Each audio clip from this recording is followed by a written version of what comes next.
Rambling Gamer coming at you guys today with my top 5 things about Pokemon I don't like. Pokemon might be my favorite series of video games ever made, but let me tell you, there are some things about these games I freaking can't stand. They irritate me, they frustrate me, and at times they downright piss me off. So here's my top 5 things about Pokemon I don't like.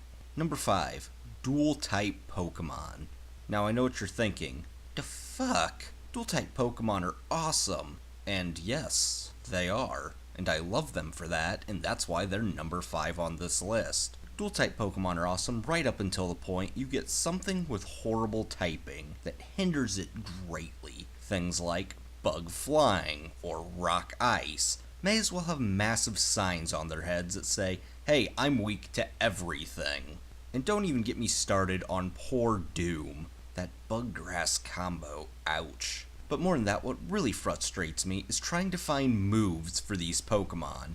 Let me give you a great example. A dual type like Moltres is an easy as all hell Pokemon to get moves for. It's a special attacking fire flying type that can learn Air Slash and Flamethrower. There we go, you have 2 good stab special attacks. But when you look at Zapdos and Articuno, that's when things start to unravel a little bit.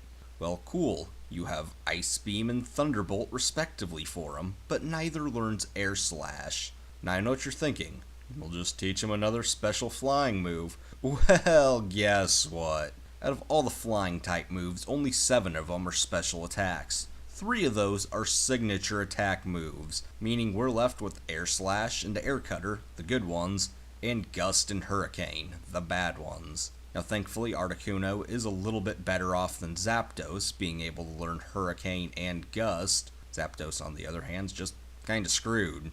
But Hurricane has horrible accuracy and Gust is weak as hell. I mean, I suppose you can just teach him Fly, but then you're completely forfeiting all that wonderful special attack. Number 4. Hidden abilities. God, hidden abilities messed everything up in the worst / best possible ways ever. Pokemon that were good before became amazing. Pokemon that you might not have used all of a sudden had a purpose. And other Pokemon became OP as hell. Yes, hidden abilities are great, and that's why they're number 4 on this list. But you know what's not great about hidden abilities? Trying to get a Pokemon with a hidden ability. More specifically, trying to get a Pokemon with a hidden ability that you want. When the hidden ability was introduced in Generation 5, a handful of in-game Pokemon could be attained with their hidden abilities. Quite a few more were added in Black and White too, but for the most part you had to go onto the Pokemon Global Link. I hate Global Link. It didn't work half the time, you couldn't select the areas you wanted to go to, and if you didn't find your specific Pokemon, only being limited to an hour of play each day, it meant that you had to come back in the next 24 hours to look again. Hope you find it that time! You would not believe how long it took me to finally get my hands on a Goldet with no guard. Gen 6 made things a little easier with Horde battles and the Friend Safari, but I just have to ask, why can't we have wild Pokemon that have these abilities? For the love of God, it's not like I'm gonna be catching a contrary Snivy out in the wild anyway. Would anyone object to this? I mean, seriously, you've already made breeding for IVs and natures way easier. Just do this and finally we might be another step closer to avoiding hacked Pokemon in general. Number 3. Now we're getting into the bad ones. Baby Pokemon. When the idea was first thought up of pre-evolves, it wasn't exactly horrible. In fact, I discovered in Black and White 2 just how good this could be when I caught an Elekid early game. But one fact remains. Why couldn't they just be pre-evolves and not baby Pokemon? This is what I mean. Baby Pokemon can't be bred. They have to evolve first. The majority only evolve when their happiness gets high enough. And as to add a final nail in the coffin, when you breed said evolved Pokemon, they normally have to be holding a special item just so you can get the egg of said baby Pokemon. Cause, you know, filling up your Pokedex was already easy. Otherwise, you get an egg of said non-baby Pokemon. So, yeah, what's the point? Well, generally it's to gain a good move for said Pokemon. Really? We couldn't have just given said Pokemon that move? Pretty much Baby Pokemon is Pokemon's way of saying, here, we gave you more Pokemon that you're never gonna use. And that evolved into things that you already had. It's just, they're cuter. Number 2. What's worse than baby Pokemon? Well, how about Pokemon that don't even evolve into anything useful?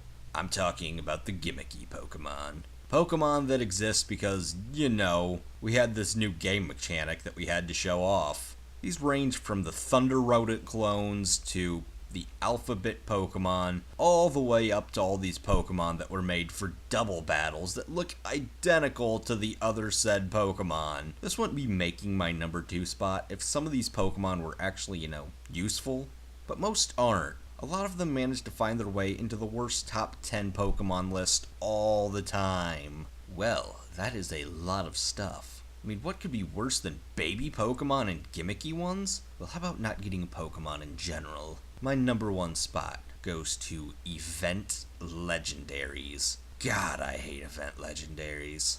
Let's talk for a moment about this. When we all found out about Mew, it was a big freaking deal. Mew was pretty awesome in itself. It was this uber rare Pokemon that had been secretly coded into the game, and the fledgling internet blew up with all sorts of rumors about the damn thing. But naturally, Nintendo had to take it one step too far, starting with Gen 3, when they decided we needed 1 billion legendary Pokemon. Like Gen 2, Ruby and Sapphire would have their own version-exclusive legendary.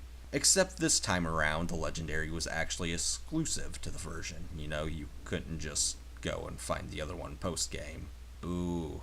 They still had a trio of Pokemon, but now all of a sudden we had 2 Psychic Dragons and a 3rd Pokemon that would be the focus of the 3rd game, which was becoming the staple in the Pokemon game series. For every generation that followed. And as if to show up the other generations, Gen 3 would have 2 exclusive legendary Pokemon instead of 1. While Gen 3 was the beginning of this, Gen 4 and 5 went nuts with it. Gen 4 introduced 13 legendary Pokemon and Phione.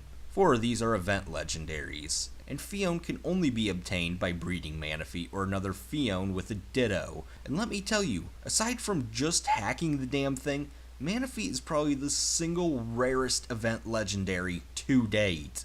Gen 5 was just as bad. Naturally, Gen 6 and its 3 legendary Pokemon and 3 event-exclusive legendaries are a little bit of a nice break, but still, good lord. But you're still probably thinking, well, why do I hate them so much? Well, first up, most event legendaries have a base stat total of 600. Guess who else does? All the pseudo-legendaries, and a handful of the other legendary Pokemon, like Latios, Latios, Heatran, and Cresselia. Why is it I can take any of these with me to the battle subway? But when it comes to event legendaries, oh hell no. The Uber's all-hell legendaries like Groudon and Mewtwo, I can understand, but you're going to tell me I can take a Cresselia but not Darkrai? The hell?